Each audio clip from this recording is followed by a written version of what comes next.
Mount Everest নাকি Mount Sikdar, আসলে কি নাম হওয়া উচিত ছিল পৃথিবীর উচ্চতম শিখরের?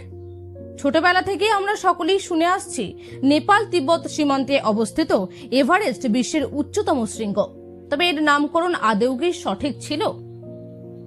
সালটা 1813, ভারতে বিশেষত কলকাতায় জাঁকিয়ে বসেছে ব্রিটিশ রাজ। কলকাতার এক নিম্ন মধ্যবিত্ত পরিবারে জোড়াসাঁকে জন্ম হয় রাধানাথ সিকদারের। ছোটবেলা থেকেই অঙ্কের প্রতি তার ছিল প্রবল আকর্ষণ। হিন্দু কলেজ থেকে অঙ্কে স্নাতক পাশ করার পর কলকাতার একটি সার্ভে অফিসে চাকরি নিতে হয় তাকে। তবে তার দক্ষতা কিছুদিনের মধ্যেই নজরে পড়ে তৎকালীন সার্ভেয়ার জেনারেল অফ ইন্ডিয়ার সুপারিনটেন্ডেন্ট জর্জ এভারেস্টের। রাধানাথের দক্ষতার জোরে তিনি ক্রমশ ডান হাত হয়ে উঠেছিল এভারেস্ট সাহেবের।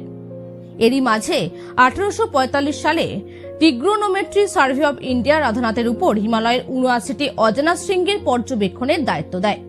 এই ৭৯টি শৃঙ্গের একটি ছিল পিক 15। প্রাথমিকভাবে শৃঙ্গ নিয়ে কারোর মধ্যে তেমন কোনো উৎসাহ ছিল না, তবে এই পিক 15 নজর কেড়েছিলেন রাধানাথের। এরপর রাধানাথ এ শৃঙ্গের গণনা করে অবাক হয়ে যান।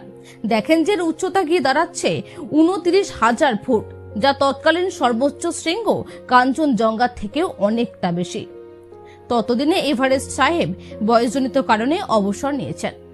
তার পরবর্তী জেনারেল এন্ড্রু ওয়ারের কানে এই কথা যেতেই তিনি আবিষ্কার বিশ্বের সামনে নিয়ে আসার সিদ্ধান্ত নেন।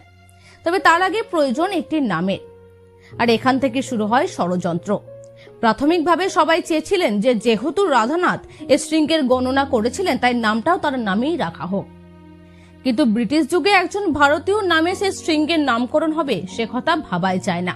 তাই স্বাভাবিকভাবেই ষড়যন্ত্রের শিকার হন রাধানাথ। এন্ড্রু চেয়েছিলেন যে শৃঙ্গের নামকরণ হবে তার পূর্বতন বস এভারেস্টের নামে।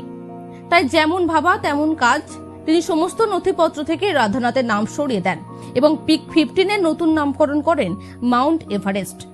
আর এইভাবেই এক প্রতিভাবান ভারতীয় গণিতবিদ কালচক্রের ষড়যন্ত্রের শিকার হয়ে ইতিহাস বইয়ের কেবল একটি লাইন হয়ে রয়ে গেলেন।